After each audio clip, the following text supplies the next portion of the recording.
السلام علیکم ورحمۃ اللہ وبرکاتہ۔ اعوذ باللہ من الشیطان الرجیم، بسم اللہ الرحمن الرحیم۔ اللہم فقہنا فی الدین، آمین یا رب العالمین۔ ہمارا آج کا ٹاپک ہے اقلاب۔ اقلاب کے معنی ہے بدلنا۔ نون ساکن یا تنوین کے بعد اگر با آ جائے تو اس نون کو میم سے بدل کر غنے کے ساتھ پڑھنے کو اقلاب کہتے ہیں۔ یہاں پہ غنہ ایک الف کے برابر کیا جائے گا اور غنے سے پہلے حرف کو لمبا نہیں کیا جائے گا اور نہ ہی اس میں نون کی ملاوٹ کی جائے گی۔ صرف میم پڑھنی ہے کیونکہ نون میم میں بدل چکا ہے۔ ہمارے پاکستان میں جو قرآن پڑھا جاتا ہے اس پہ ایک چھوٹا سا میم لکھا ہوتا ہے۔ ہم اکثر یہ سوچتے ہیں کہ یہ میم کا کیا مقصد ہے، یہ کیوں ایسے چھوٹا لکھا گیا ہے، لیکن اب ہمیں پتہ چل گیا ہے کہ اس کو اقلاب کہتے ہیں اور یہاں پہ ہم نے نون کو میم میں بدل دینا ہے۔ اب ہم اس کی مشق کر لیتے ہیں۔ انبتت، مخارج اور صفات کا خیال رکھیں گے۔ الف کو حمزہ کو واضح پڑھیں گے۔ انبتت، با ہونٹوں کے گیلے حصے سے اور تا باریک پڑھا جائے گا۔ انبتت سنبلتن، زبر زیر پیش کو نہیں کھینچیں گے اور جب ہم سنبلتن پہ وقف کریں گے تو ہم گول تا کو ہاں میں بدل دیں گے۔ سنبلہ، یستنبئونک،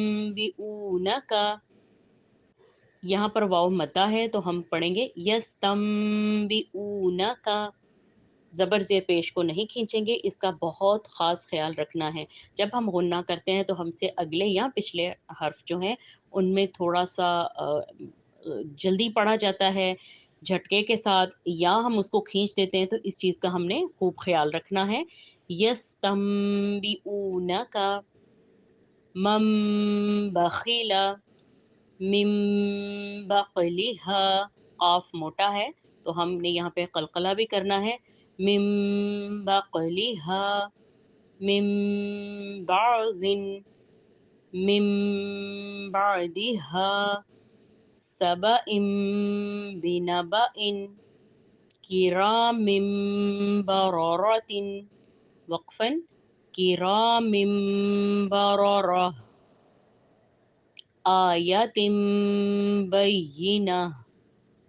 یا میں یا کی آواز نہیں آنی چاہیے کیونکہ یا اور جیم کا جو مخرج ہے وہ ایک ہی ہے، لیکن اس میں یا میں ش کی آواز نہیں آنی چاہیے۔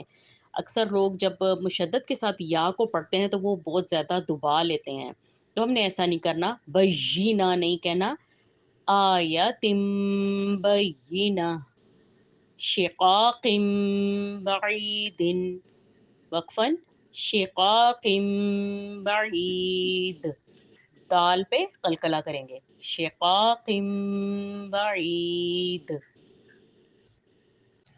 رجع بعید، جیم کے اوپر بھی قلقلہ کریں گے، رجع بعید، رجع بعید، خالق بشرا، وقفاً خالق بشرا۔ السلام علیکم ورحمۃ اللہ وبرکاتہ۔